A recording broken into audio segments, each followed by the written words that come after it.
On Seahawks, your daily Seattle Seahawks podcast. Part of the Locked On Podcast Network, your team every day.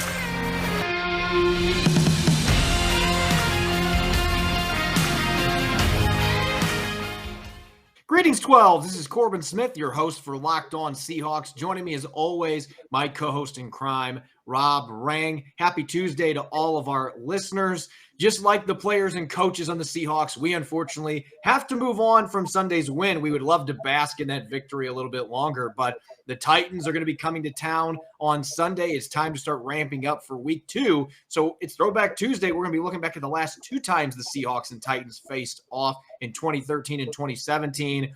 And we'll be pulling back the curtain, taking a look at the Titans heading into this week 2 matchup. Very successful 2020 season, not so successful in their opener against the Arizona Cardinals. Looking for a Sunday pregame show that talks about every game and every team in depth? Check out the Locked On NFL Sunday show every Sunday live at 11 a.m. Eastern. No sketches, no celebrity camos, no fluff, just football every Sunday morning with host Cody Rourke and Ross Jackson. Follow and subscribe Locked On NFL on Twitter, Facebook, Twitch, and YouTube. And don't forget to turn on the notifications to be notified when the show goes live every Sunday morning at 11 a.m. Eastern. Now for your lead story here on Locked On Seahawks. We've got 1 week in the books, and we already have some significant changes in our Locked On Podcast Network Tegna NFL Power Rankings. Last week, the Seahawks were listed at number 7 going into the start of the season. They have vaulted up to number 4, moving up 3 spots. One of the bigger movers moving up on the board after 1 game. Obviously, a very small sample size, but taking a look at our power rankings, you'll notice, Rob, that there's a lot of NFC West flair on this list, especially in the top 6. You've got the Rams at number 3, coming off their impressive Week 1 win against the Bears. You've got the Seahawks coming in at number 4, the 49ers at number 6. And, oh, by the way, the Cardinals, after just smashing the Titans in Week 1, they come in at number 10. Obviously, the only division in the NFL that's got 4 teams in the top 10. And you can look at power rankings, and obviously they're subjective based on the voters. But this seems about right, having all 4 of those teams in the top 10 after last week. I certainly think so. I think that it makes sense to have the Tampa Bay Buccaneers, obviously the defending champions, had a spectacular comeback win in their Week 1 performance. I think that makes sense to have them number 1 overall. I think that the team that they beat in the Super Bowl had another comeback of their own in the Kansas City Chiefs at number 2. I would beg to differ as far as the Los Angeles Rams at number 3 overall. But as you said, Corbin, the 4 teams in the NFC West all being a part of the top 10, I think says it all. I think that you could make an argument that the Arizona Cardinals, listed 4th among those NFC West teams, has a legitimate gripe. But again, the most important thing is the fact that all 4 NFC West teams are among the top 10 on our board here. And I think that you watch the game tape and it bears that out. These are 4 very, very good teams that all could make a significant run into the playoffs. It's going to be fascinating to kind of see if the Seahawks are going to be able to have their, to basically to defend their divisional title. I think that it's appropriate that the Rams are ahead of the Seahawks, considering obviously the Rams sent the Seahawks packing in the playoffs a year ago, and you can make an argument that the Rams are improved at Matthew Stafford, but lo and behold, the Seahawks squad, that there was so much consternation. Can they block anybody? Can they cover anybody? And here they are, ranked number 4 overall. I think with a quarterback who is coming off a performance I think is as good as you will ever see, at the position. And I would argue that he remains the best quarterback in the division. So for my money, I would rank the Seahawks as the best team in the NFC West and the only team behind the Tampa Bay Buccaneers as far as the NFC. One other thing I would mention, however, is that you see how far down the Tennessee Titans are at number 16th overall. Obviously, in a 32-team league, that means that they are right smack dab in the middle. And I just think this is a much better team than right smack dab in the middle. I think the fact that they've gone to the playoffs each of the past 2 seasons suggests that they are a better team, and that they are going to be hungry to be able to try to balance up their record after suffering that loss against the Cardinals in Week 1. Be careful, Seahawks fans, what you wish for. This is the Tennessee Titans team that is coming into Seattle ready to rock, and I think that they are better than 16th overall. So I think this is going to be a fascinating match. Can't wait to break it down. Yeah, we're going to be looking at them the next several days here on the podcast as we get closer to our Week 2 matchup, the home opener for the Seahawks at Lumen Field. And I would agree with you. I think the Titans are certainly better than several of the teams that are in front of them, but they did not play like it last week. The Cardinals just ripped them to shreds from the opening kickoff. So again, that just shows you the strength of the NFC West. Now we'll see if the Seahawks can take the Titans' best punch, because I guarantee you we're going to be getting it. Mike Vrabel's team is going to show up ready to go. So we'll be breaking down that matchup as we go. But the Titans were the second farthest team to plunge on this list. Only the Packers went further down after getting destroyed by the Saints. And I think it's interesting when you look at these power rankings. Again, it's only been 1 week, but you look at the teams that are listed in the top 16, and only a handful of those teams that, aside from the NFC West team Seattle will be playing against twice, only a handful of those teams are on the Seahawks schedule. They'll be playing the Steelers in primetime in Pittsburgh. They'll be playing against the Saints, and they'll be playing the Packers as well as the Titans. But the rest of the teams on this list, they will not be playing aside from their NFC West foes. And there are a number of teams that are on their schedule that are near the bottom of this list. The Vikings falling significantly after losing in overtime to the Bengals. Again, it's 1 game. Some of these teams that are in that back half, they will get back into the top 15. They'll be in the playoff hunt. It's only been 1 game. But you can look at vice versa, too. There'll be some teams that are in the top 10, top 15 that will struggle at some point this year and maybe fall down this list. But nonetheless, it looks like the schedule, it's obviously going to be really difficult with those NFC West games that the Seahawks have every year. They got to play those teams 6 times. But there are some matchups that maybe look a little bit more favorable, especially when you get later in the season, especially when Washington loses their starting quarterback and Ryan Fitzpatrick might be out for the long haul. They're hoping 8 weeks, and by that point, the Seahawks would have to face him when he returns. But that's a hip injury. You don't know when he's going to be back. So there are some question marks already after 1 week. It's always a joy to look at these power rankings, but nonetheless, we just want to remind our fans, it's only been 1 game. And like we said at the beginning of the show, you got to move on. You got to get ready for that next opponent. You know, Tennessee, they're going to be looking out for some revenge here against another NFC West opponent. So that's what's going to make the rest of this episode a ton of fun. We are going to start diving into that upcoming matchup with the Titans. First, though, we're going to take a blast to the past to open up the second quarter with our annual Throwback Tuesday segment, taking a look at the last 2 matchups between the Seahawks and the Titans. You're listening to the Locked On Seahawks podcast, part of the Locked On Podcast Network, your team every day.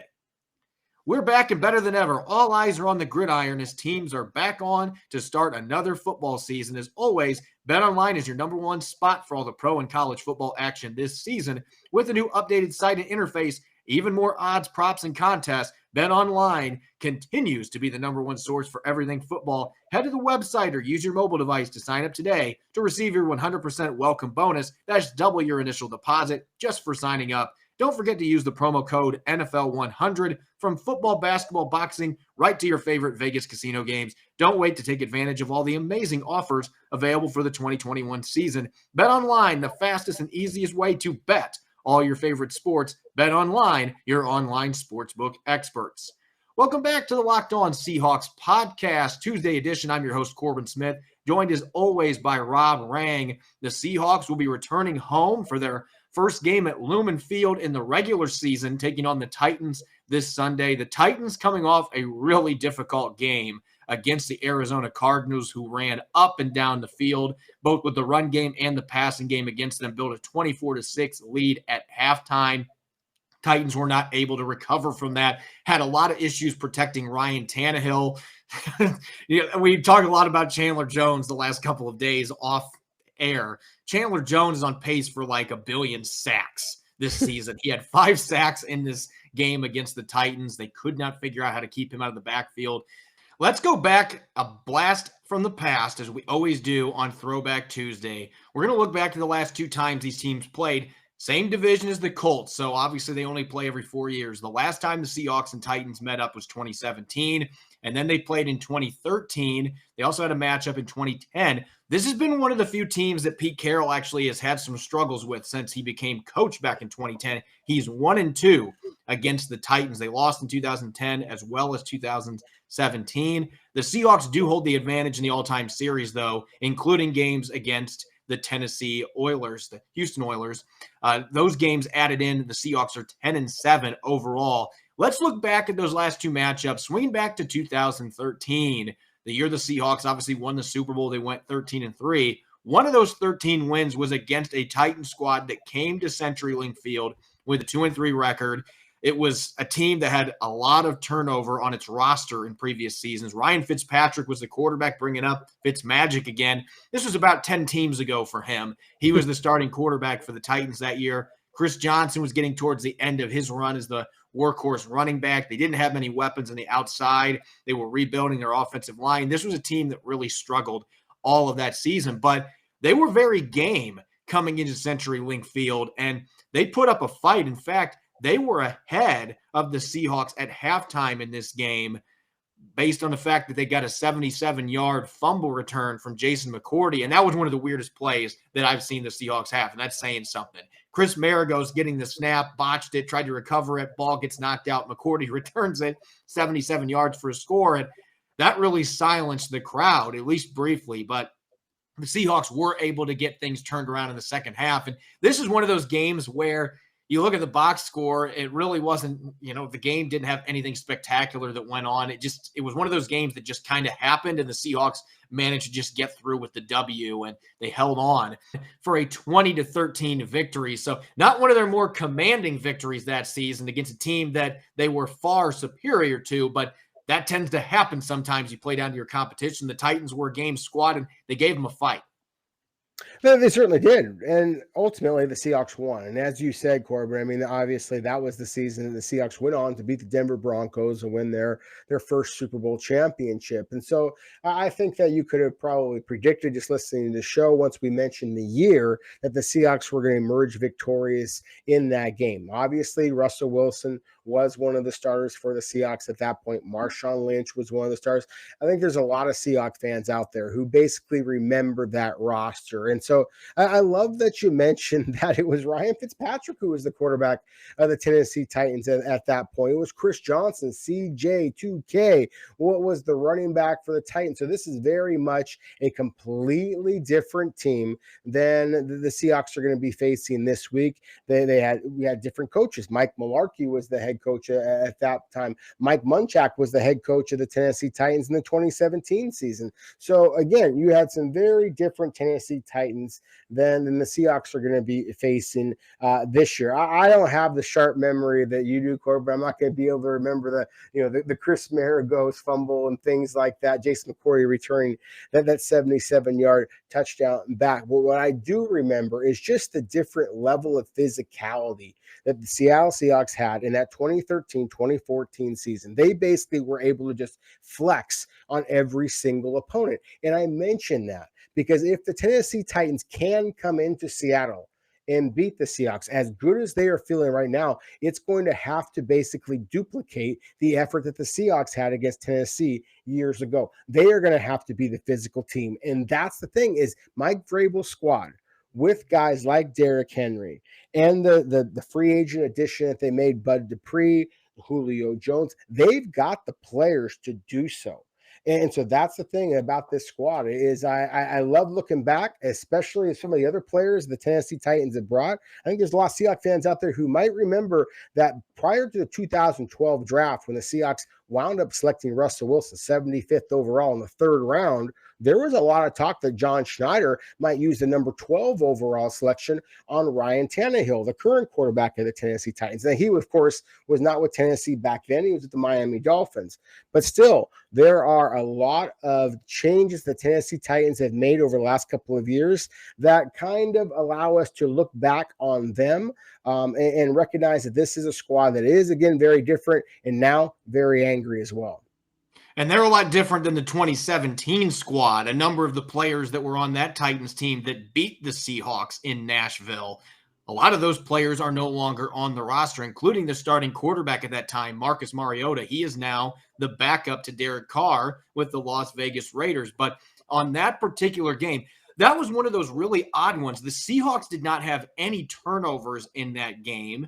They had almost 400 passing yards. Both teams were very similar on third down conversion rates, and yet the Titans were able to build a 30-14 lead by the end of the third quarter. I mean, this game was really tight at halftime. The Seahawks were right in the thick of things, and then they came out. They were down 10-7. They get a quick touchdown pass from Russell Wilson to Chris Carson.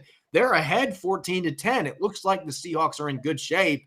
And then a 6-minute span, the Titans scored 21 points. They had a long touchdown, a 55-yarder to Rashard Matthews. Then they came back, a touchdown to Jonnu Smith, who's no longer on the team, left this offseason for the Patriots, but was, I believe, in his rookie season then, had a 24-yard touchdown reception. And then a few minutes later, the Seahawks have another quick drive that ends with a punt. And on the very next play, DeMarco Murray goes 75 yards for a touchdown. So this game just snowballed out of control, and it wasn't due to turnovers. It was due to a couple of bad offensive possessions and the defense just falling apart and crumbling in that third quarter, giving up a bunch of explosive plays. And Pete Carroll, I don't even know if he was chewing his gum on the sideline at that point. You could just tell that he was extremely frustrated. He does not expect his defense to ever play like that.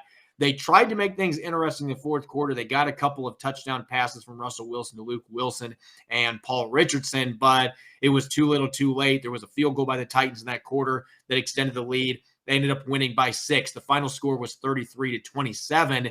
That was one of those games in 2017. Like, we saw a number of them where the Seahawks had chances to win and they just couldn't find ways to finish. Ended up going 9-7. The only year under Pete Carroll with Russell Wilson as the quarterback that they haven't won double-digit games, and they missed the playoffs. That was a game that really came back to bite them by the end of the year.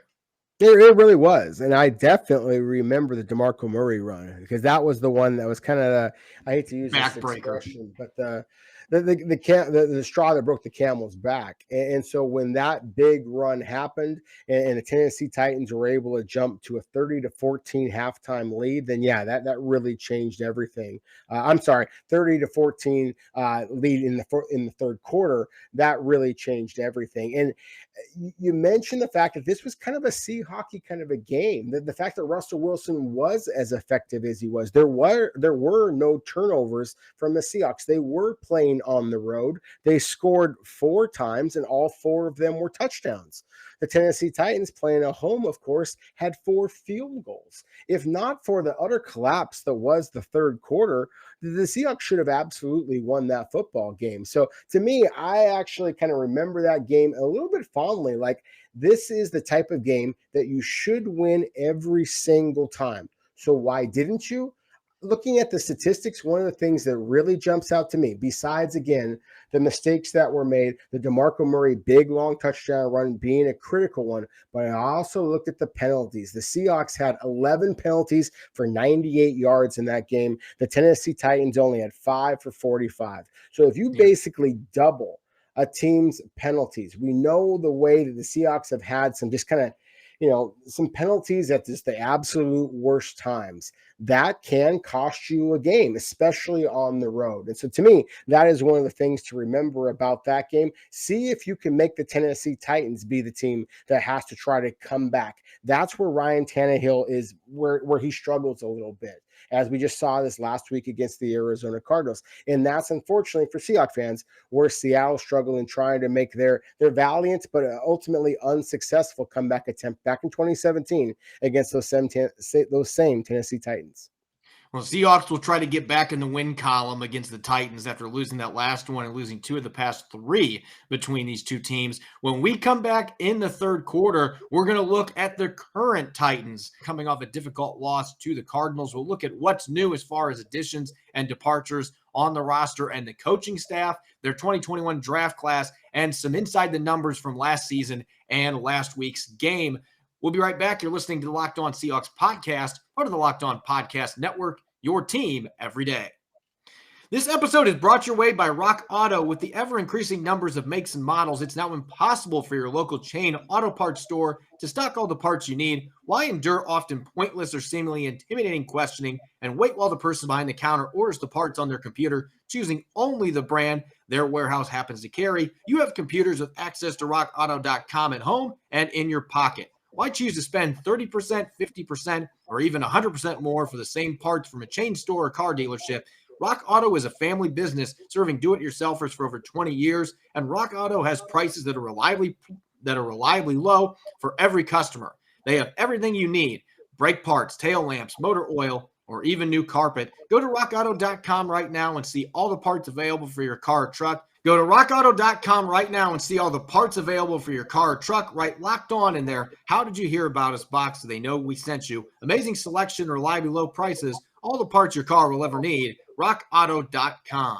Does this sound familiar? You've got one device that lets you catch the game live, another that lets you stream your favorite shows. You're watching sports highlights on your phone, and you've got your neighbor's best friend's login for the good stuff. Well, I want to tell you about a simple way to get all that entertainment you love without the hassle, and a great way to finally get your TV together. It's called DirectTV Stream, and it brings your live TV and on-demand favorites together like never seen before, so you can watch your favorite shows, movies, and sports all in one place. That means no more juggling remotes, no more need to buy another device ever again. And the best part, there's no annual contract. So get rid of the clutter and the confusion and get your TV together with DirectTV Stream. You can learn more at directtv.com. That's directtv.com. Welcome back to the Locked On Seahawks podcast. This is your host, Corbin Smith, joined as always by Rob Rang. Thanks for tuning in to our Tuesday episode. We've got to move on to week 2. We'd love to continue chatting about that awesome win the Seahawks had on the road in Indianapolis, but that is not the way the NFL works. You got to flip the script, move the page.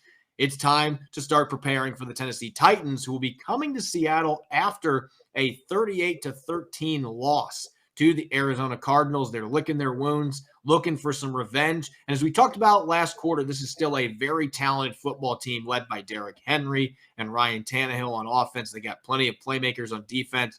They're well coached with Mike Vrabel at the helm. And when they've been beaten in the past, especially games that they've lost 10 or more points, they have found ways to bounce back victorious. The Seahawks have to be ready for that. This is going to be a team that's going to come to town much better than the one that got beat down by the Arizona Cardinals last week. Let's look at what's changed for the Titans. Obviously, they made some big additions this offseason, and none bigger than Julio Jones coming over via trade from the Atlanta Falcons, giving them another playmaking receiver to go with A.J. Brown. So they've got two big-bodied athletic receivers that are going to be a matchup problem for DJ Reed and Trey Flowers. And when we get to matchups later this week, we will certainly be talking about that a lot more in depth. But the addition of Julio Jones really makes this a four-headed monster for the Tennessee Titans. Oh my goodness. The addition of Julio Jones really changes everything in a lot of ways, Corbin. I mean, that is obviously a phenomenal player, a future Hall of Famer. Anytime you can add a player of that pedigree, then yeah, I think that it can absolutely change your roster. And I think that, he has received plenty of attention. Of course, skill position players typically do. I would argue that there are some significant additions on the defensive side of the ball as well that have not necessarily generated quite as much interest, but I still believe helps make the Tennessee Titans into, in my opinion, one of the most well-rounded teams in all of the NFL. I have a great deal of respect for the rankings, our kind of big board power rankings that had the Tennessee Titans at 16th.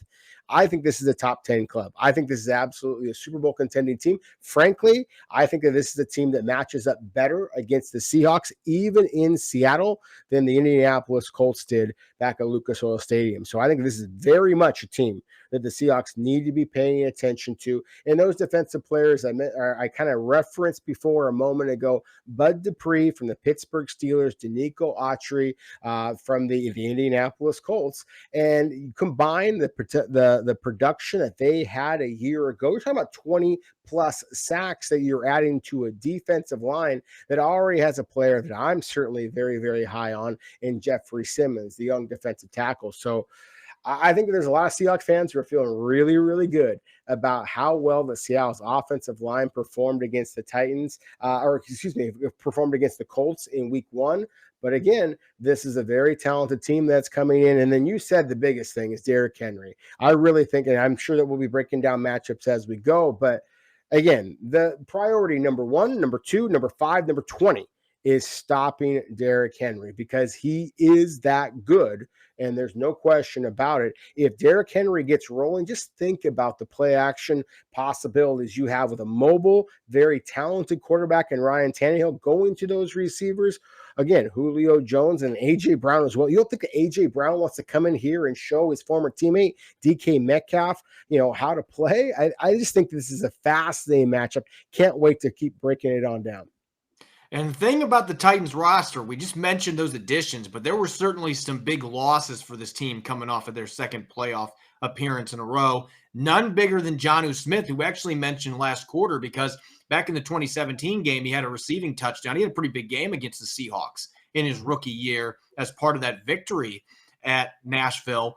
And Jonnu Smith is now in New England, and the Titans are struggling to figure out what they're going to do at the tight end position. They've had some major changes at that spot, obviously Smith being the biggest departure, but they've lost some key players at that position. A few years ago, Delaney Walker was still there playing well. Now he's retired out of the league. So the Titans have been trying to figure that position out, and right now that is one of the weaker points of their offense. And I think that a loss that isn't being talked about enough, a player that wasn't really a starter full-time, but he could fill in a number of positions, Dennis Kelly not being on the team anymore. This is an O-line that really struggled last week, and he's a player that might have been able to make this starting lineup. And for him to be out of town now, I think is a more significant loss than people realize. But those aren't the only ones that are gone. They also lost receiver Corey Davis. They replaced him with Julio Jones. So you're bringing in future Hall of Famer, player that they still believe is going to be able to put up big numbers to replace Davis, who is now with the New York Jets. They lost Jadeveon Clowney, who Seahawks fans know really well. Didn't really do much in a handful of games before going on injured reserve. Another lost season for the former number 1 overall pick. But they replaced him ultimately with Bud Dupree and Danico Autry coming in as their new pass rushers with around 20 sacks combined between the two of them last year. And Adoree Jackson, their former first-round pick out of USC, was also released, ended up landing with the New York Giants. And so they've had some significant turnover on that roster, but I know that you are a fan of a number of the picks that they made in the draft to help replace some of those players. I am. Absolutely no doubt about it. As you just mentioned, the fact that, they needed to address their pass rush. They needed to address the cornerback position as well after basically cutting ties with Adoree Jackson. And I think the Titans got 2 of the better young cornerbacks, certainly in this past draft class. Now, Caleb Farley in the first round just is a phenomenal talent. But, of course, there's so many times that the listeners to our podcast, Corbin, and then just anybody else who's followed me as far as the NFL draft coverage and knows the local product, Elijah Molden, the number 100 overall selection in this year's pass draft. I mentioned 100 overall because he's so going to outplay number 100 overall. Any UW fans out there who remember all of the big plays that Elijah Molden made for the University of Washington, he's making them for the Tennessee Titans as well. I watched a lot of Tennessee tape over the preseason. Elijah Molden is having every bit the standout rookie season, at least so far, that the Husky fans might expect. So I think that those 2 players, as far as Tennessee's draft class, certainly deserve to be mentioned.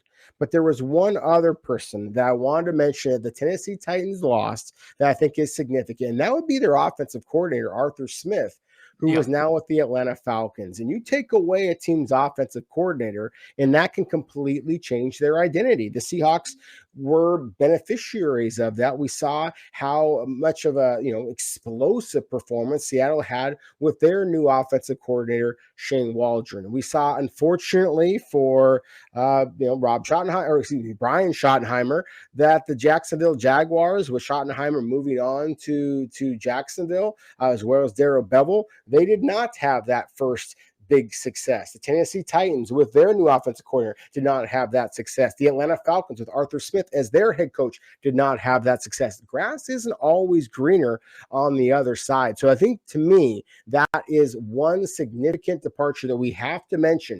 Can the Tennessee Titans get their offense back on track? Obviously, the Seahawks are okay if that happens, as long as it happens in week 3 rather than week 2. Let's look inside the numbers here real quick. Some numbers on offense and defense. Since we've only had one game to work off of, we're going to sprinkle in a few stats from last week that are notable, but there are also going to be some 2020 stats because, again, just 4 quarters of play, and this is a very good football team that numbers from last week are not going to reflect that.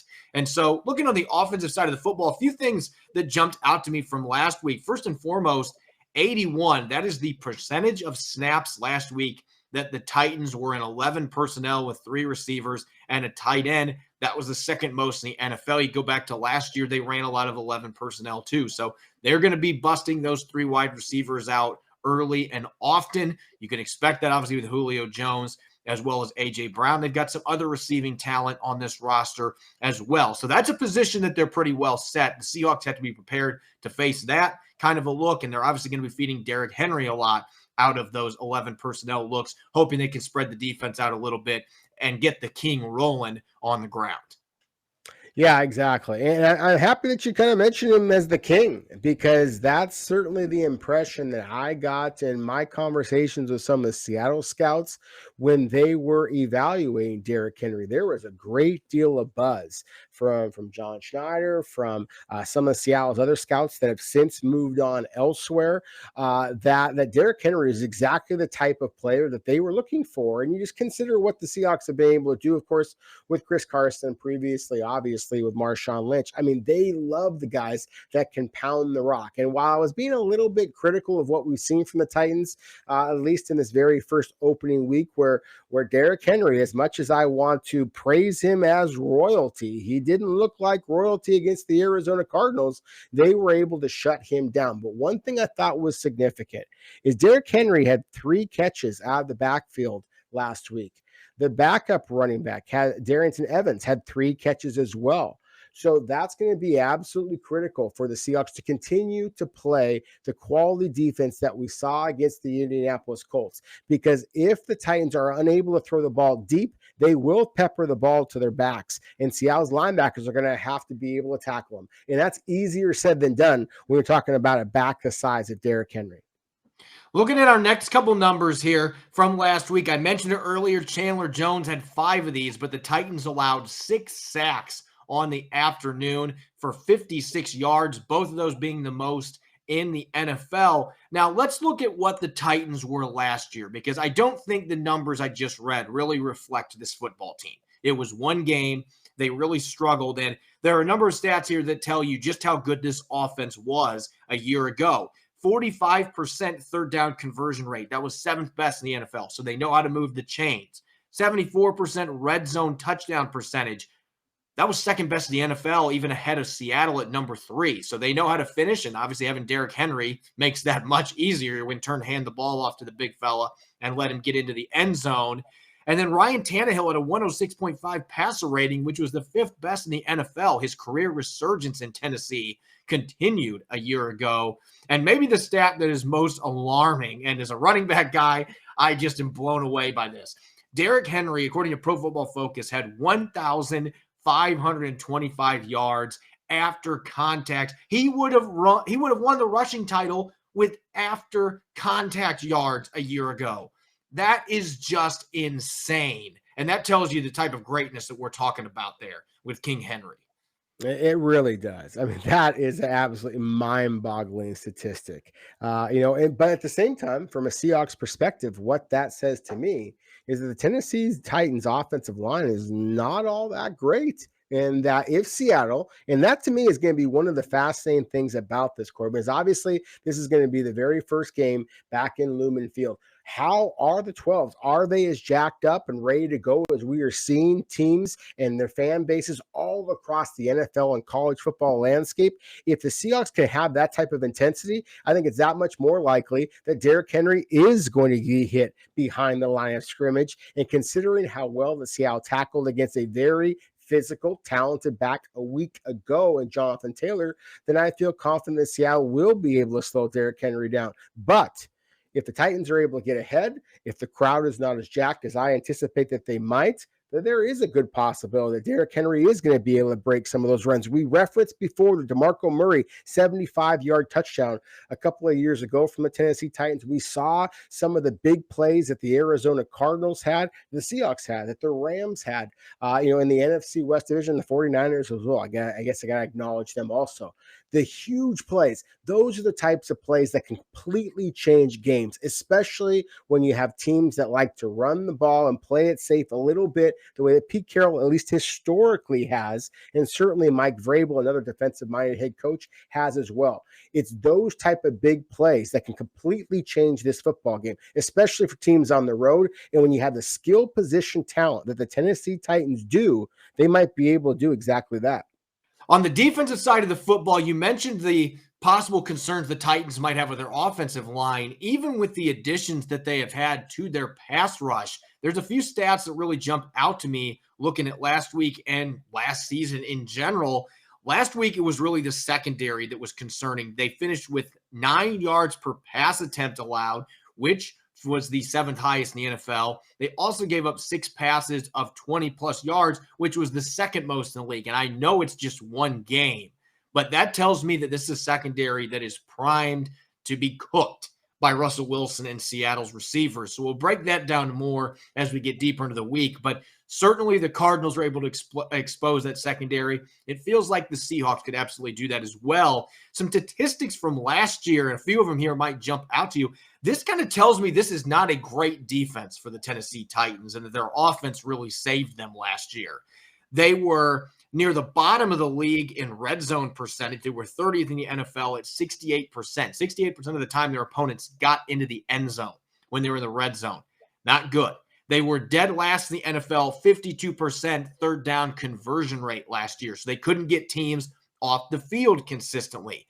They also had a 3.54% sack rate, which finished 30th in the NFL. So that's why they brought in Bud Dupree and Danico Autry, because they didn't have a consistent pass rush to be able to pressure opposing quarterbacks. Really, their one saving grace, Rob, 1.4 turnovers per game, which was tied for 5th most in the NFL. Without the ability to create turnovers, this defense would have given up a lot more points. And this team might, instead of being 11-5, they might have been 7-9 or 8-8.